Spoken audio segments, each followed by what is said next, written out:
It's Wednesday, so that means it is another Tuck Shop podcast. Hi, everybody. Thanks for downloading and being part of the whole podcast community thing we got going on here.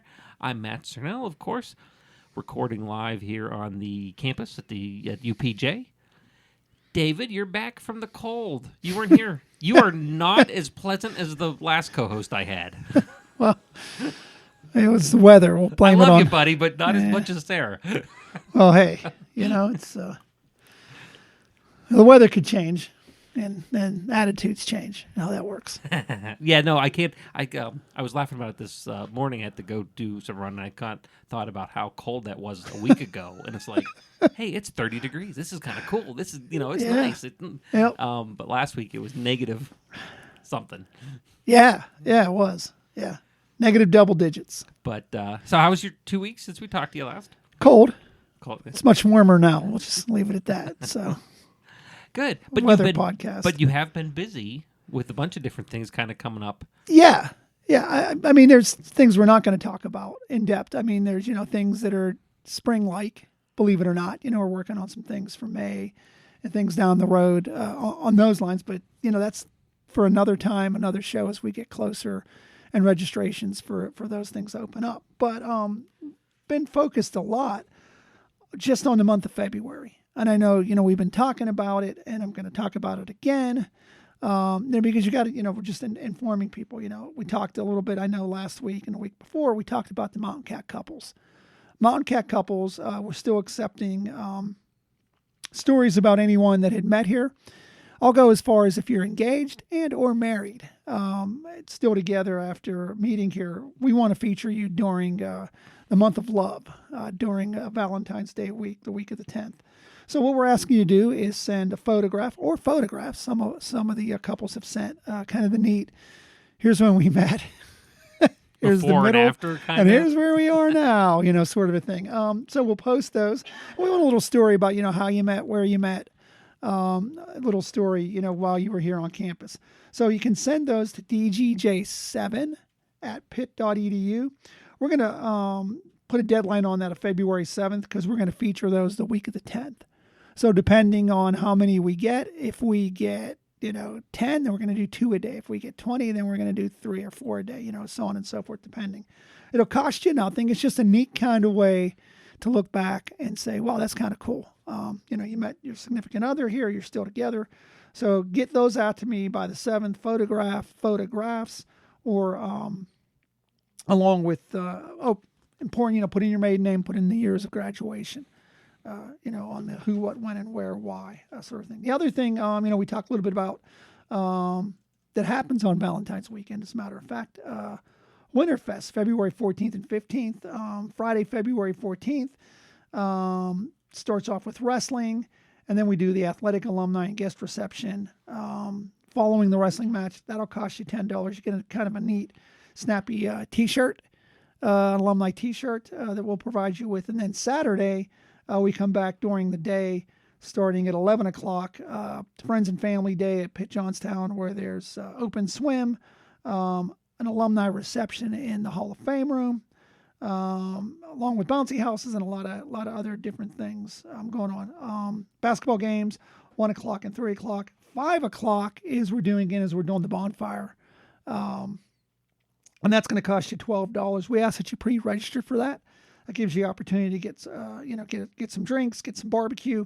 This year we are adding a band to the brews and band part of it. That band, which will start at 5 o'clock, is local band Silver Screen. So, where do I need to go? Look at our Facebook page. There's a QR code, or go to https://www.upj.pitt.edu/alumni. That's a lot. Just go to the Facebook page.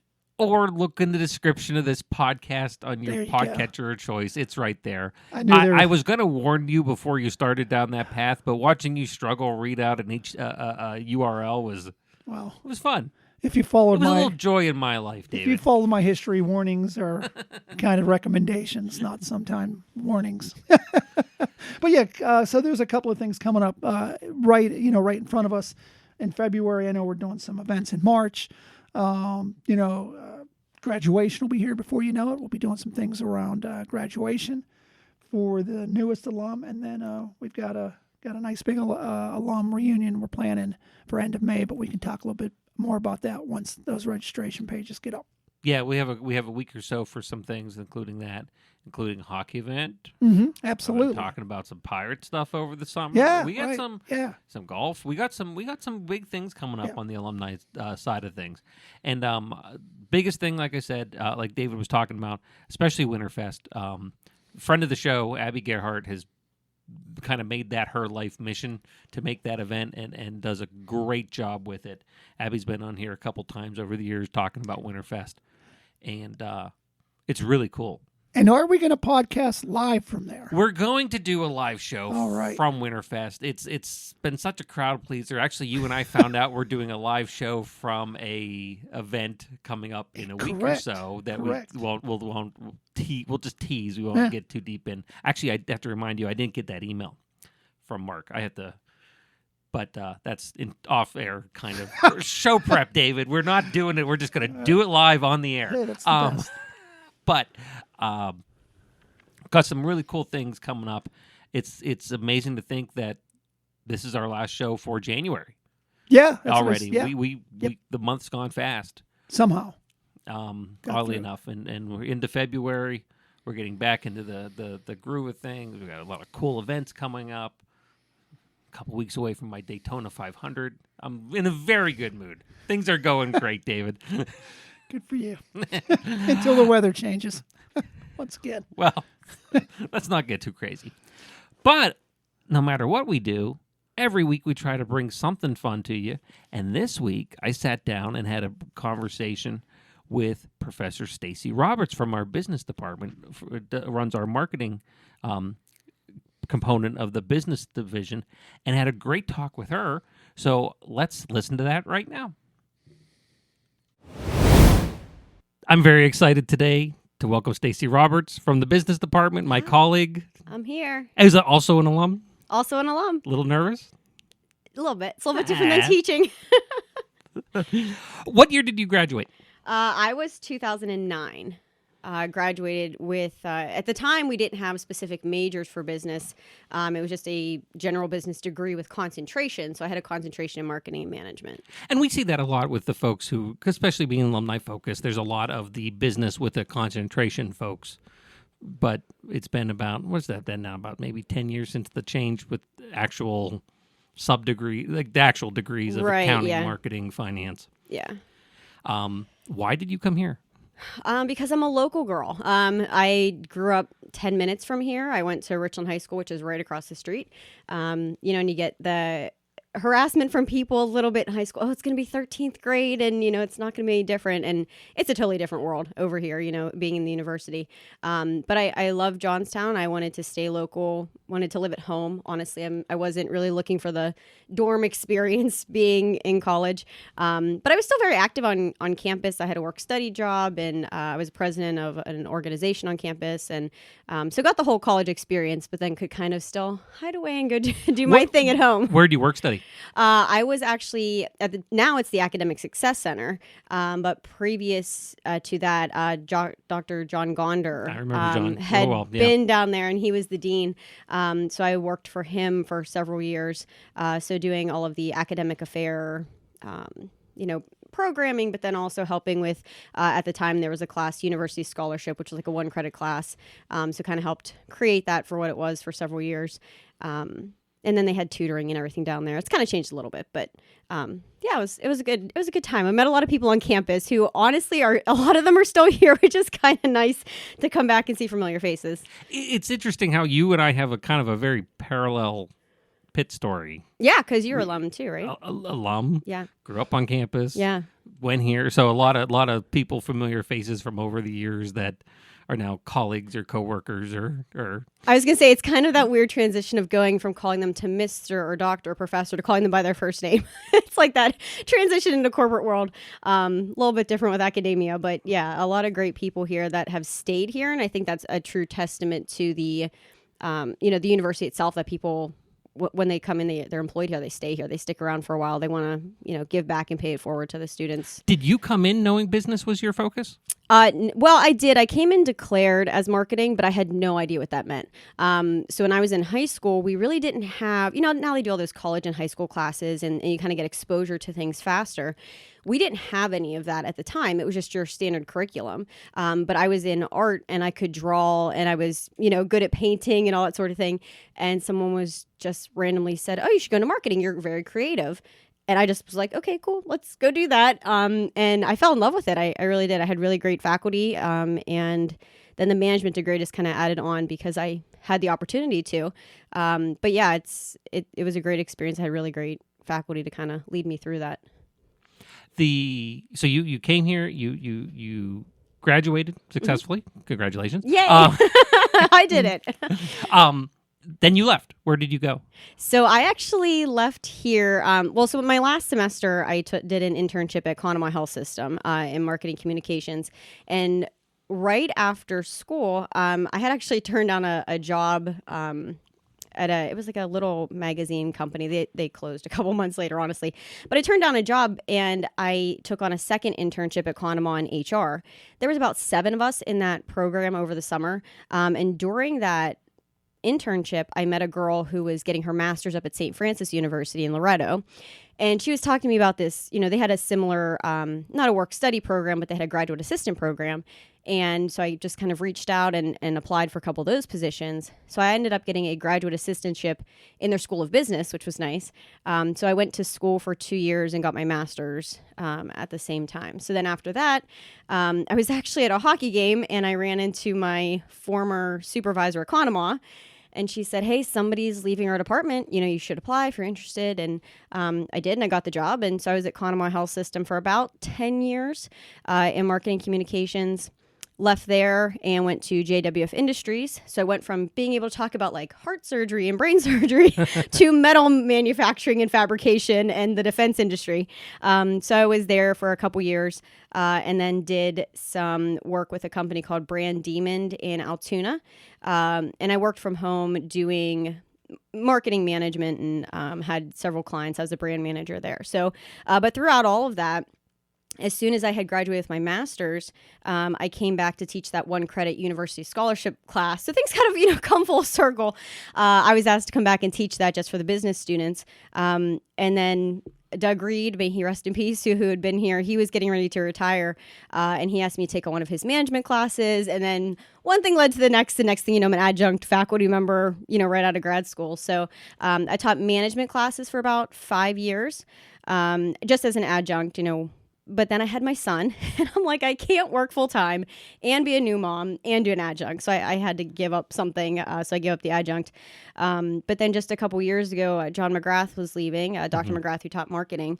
He was transitioning to a different role, asked if I'd come back and fill in a little bit. And then that just merged into full time. And here I am. So it's been great. I have my my full-time contract, which I'm excited about. So I think teaching is where I always wanted to end up. I truly had a hard time when I gave up the adjunct teaching. I mean, I was truly heartbroken. I really enjoyed it. Yeah. So whenever I had the opportunity to come back, I kind of jumped on it. So. And because I'm trying to remember, because there's myself, you, Jen, the 3 of us are alum in the business faculty. Yeah. I think that's... yeah, and I think that says a lot, though. I mean, that's a good number. Yeah, percentage-wise, when we're talking 10 people, 30% is a nice number. Yeah, absolutely. I hope I don't leave anybody out there. Yeah, but I think that was all. Yeah. Yeah, but I mean, Jen and I were actually talking at one point because I knew another student that was in her class for something, and I was like, "Oh my God, was I your teacher at one point?" I said, "I don't think so," but she and I have a couple years apart. But yeah, it's nice that we can come back, and whenever we're talking to prospective students, kind of showing them we went out into corporate America and we did what we wanted to do, and we got a lot of experience, and now we're bringing that back into the classroom, and it's just kind of a nice, like I said, it kind of comes full circle, which is nice. And that has boiled over to a bunch of different things that you've helped do with the department and the division, including effectively become our de facto marketing arm. I guess, yeah. And very good at it, too, by the way. Thank you. I think one of probably the biggest things that our alum is probably going to see, and if you haven't, you're going to have to make sure you get a hold of me, we'll get you on the list, is your newsletter. Yeah, so we just started that. I think we've only done like 3 editions so far. But you and I and David talking about the alumni relations. How do you kind of keep people connected to the university? And even within this university, all the divisions have different things going on, but we don't always know about it for we just don't always communicate it. So I just started a real simple 4-page newsletter that we send out at the end of every semester, and so far it's gotten good feedback. Just some highlights of what the students are doing, if we have any program changes, faculty updates, things like that. So definitely if you're not on the email list, make sure you get in contact with us. Yeah, anytime that you have questions or issues or something like that you want on the list, my email is always in the description of the podcast. So just shoot me a mail and we'll get you to the right people.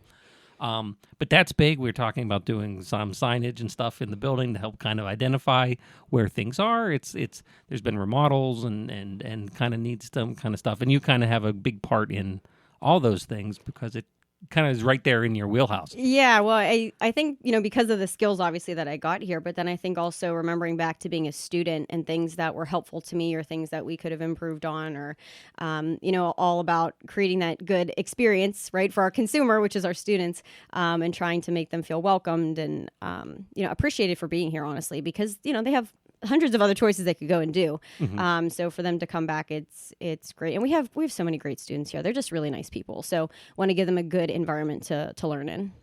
You also don't have this experience alone.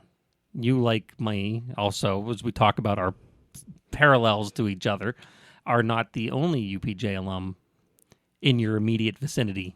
No, I have. My dad graduated from here, as did both of my siblings. So what's interesting is we were all in different divisions. Well, my dad and I are the same. So my dad was a graduate of 1981, actually. And his degree at the time, he was computer science, but computer science was just becoming a thing. Like it, wasn't even... I don't say invented, but it was in the process of becoming, a major. So he actually graduated with a degree in business economics, but then took math and computer science program classes to start that computer science major, essentially. And then he worked in a variety of different fields or a variety of different industries. So he was vice president. I don't remember if you remember Johnstown Savings Bank the whole way back in forever. Yep.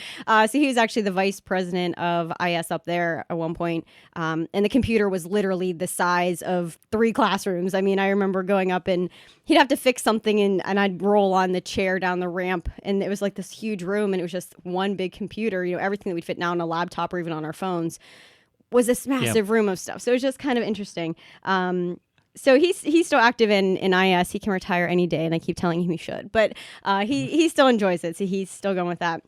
And then my brother, he graduated 2007, so he was 2 years before me. And again, the programs have changed a little bit. So he's civil engineering, but at the time it was just civil engineering technology. So that program has grown over the last several years to actually be, I think, fully accredited. It's a fully accredited engineering, not engineering technology. Right. Minor distinction. Yeah, I think the only difference was he had to work for a couple years before he could take his certification. It was something like a little like that. Yeah. It helps the accreditation change helps change how some of those post graduation things work. But we still cranked out some amazing engineers. He had a tremendous experience. I just remember, a lot of the projects and things that he'd work on and how highly he talked of his faculty members. Just really impressive people, honestly. So he's actually out toward Harrisburg. He's in Camp Hill. Works for a company called Gannett Fleming. So he is in the transportation highway engineering is what he does. So roadways, doing plans for PennDOT and the Turnpike and other municipalities around there. But I actually asked him, I was like, I'm going to go do this podcast. Like, what is it? I don't even know what you do. Tell me what you do, please. But things like he said, roadway alignment, the guide rails and the barriers, just even for construction and how complex that can be to make sure that the traffic flows, stormwater design and, cost estimates and all that sort of stuff. So he actually worked on the I-83 whenever they widened that main highway through Harrisburg. Oh, okay. He worked on that way. And then there's another state road that he's working on right now. But, the project's up in the millions of doing things. So, but he was always the super smart genius of the family. So engineering is right up his alley. He used to always play with Legos and stuff. So I knew he was going to do something of that sort. And then the last one in our family is my sister, Amy. She is 7 years younger than me. But she came here and graduated in 2016 for psychology, and then she had a minor in biology. So now she's a mental health therapist. Works locally in the school. So she actually works at Bishop McCourt, Bishop Carroll as kind of like an in-house therapist for them. Nice. It's through a program called Reaching Educational Achievements with Clinical Mental Health, through a local counselor in town. So she does things like individual therapy, crisis assessments. She works with the school administration and resources officers. And then she does a lot of activities, throughout the month, to kind of help break down the stigma of mental health and kind of encourage the students that if you need somebody to talk to, I'm here.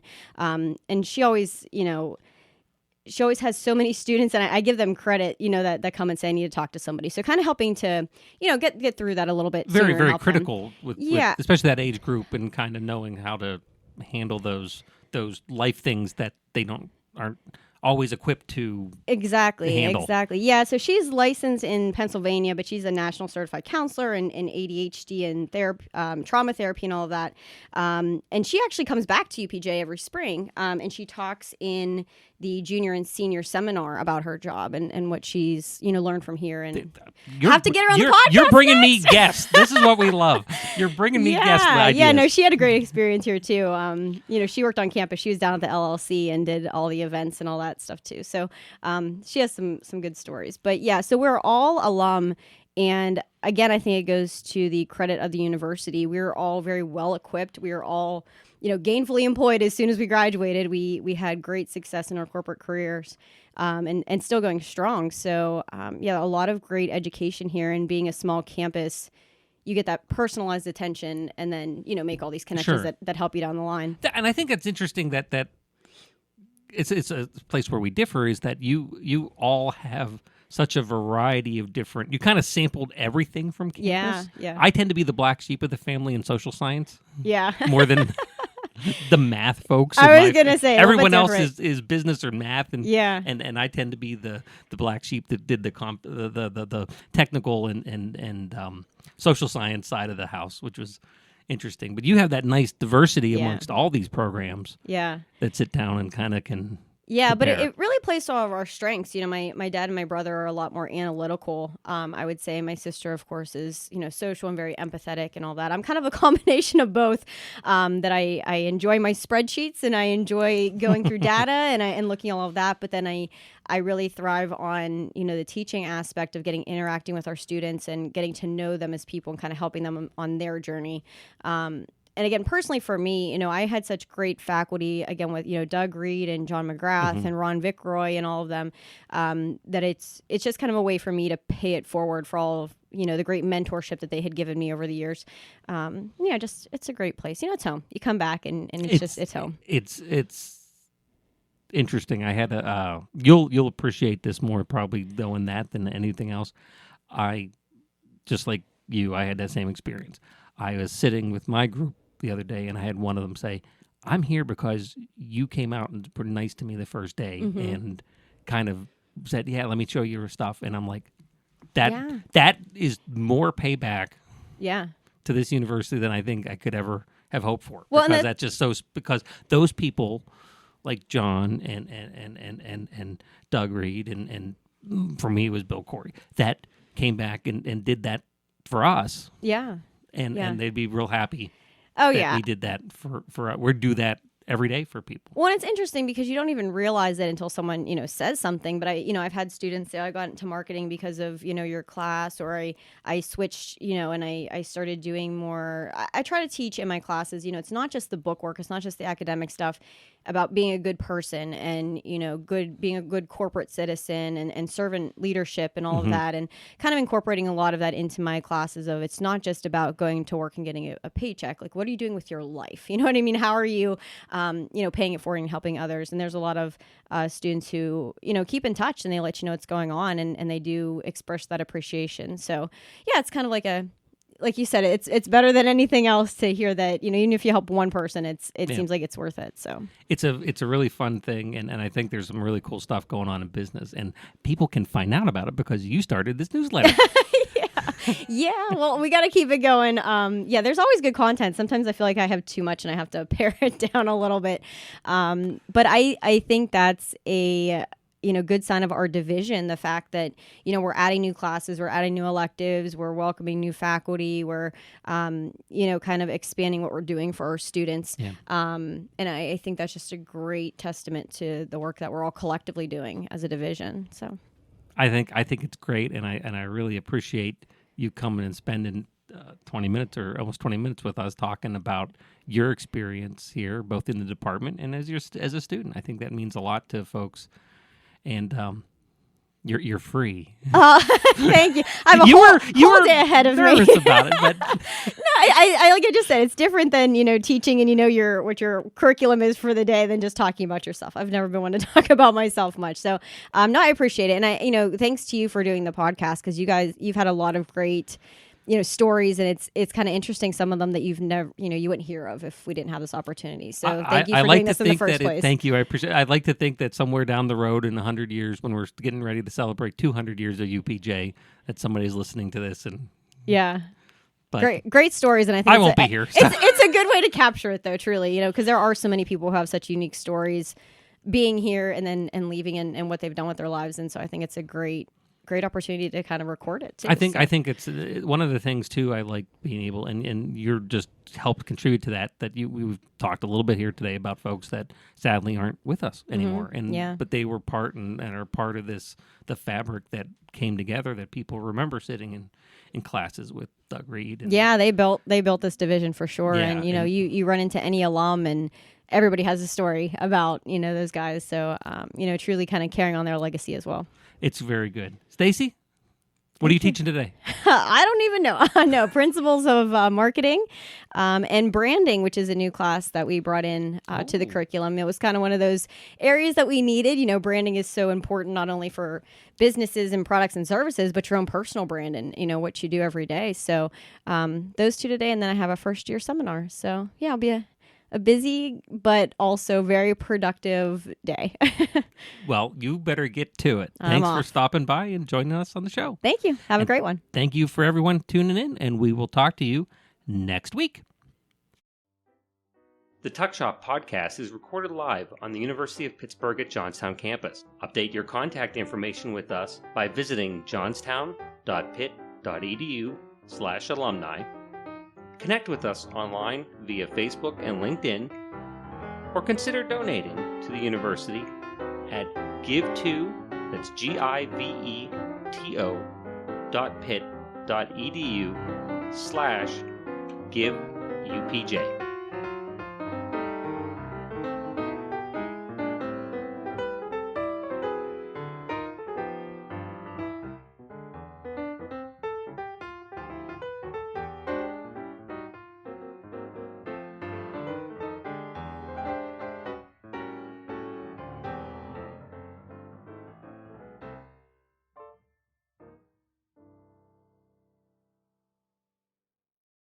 This has been a production of Quantum Wave Media. Views expressed do not necessarily reflect the opinion of the University of Pittsburgh at Johnstown.